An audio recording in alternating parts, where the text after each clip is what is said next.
Le terme harcèlement désigne une source persistante de contrariété ou de distraction. Nous pouvons avoir un mal de tête persistant ou une toux persistante, ce qui signifie que ces conditions ne disparaîtront pas.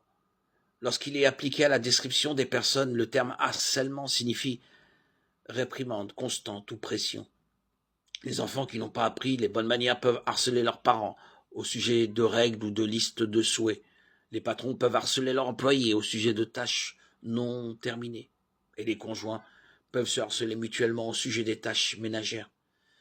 Le harcèlement peut devenir une habitude, voire un trait de caractère qui pousse les autres à nous éviter. Le harcèlement est un comportement négatif et c'est quelque chose que la Bible nous dit d'éviter. Dans le cas de Samson, plutôt que d'exprimer clairement ses intentions et les raisons qui les ont motivées, il a permis aux femmes de sa vie de continuer à le harceler. Leur harcèlement ont été encouragés par son manque de limites claires. Nous voyons dans Juge 13, 1, 5, bien que destiné à la grandeur, Samson était insensé à l'égard des femmes.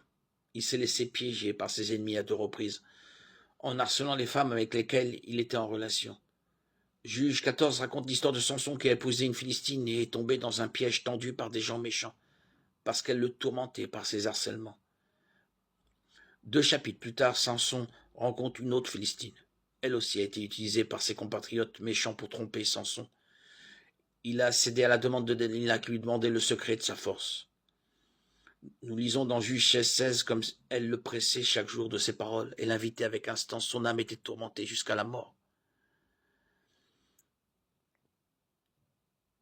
Les réprimandes ont conduit à une fin tragique. Samson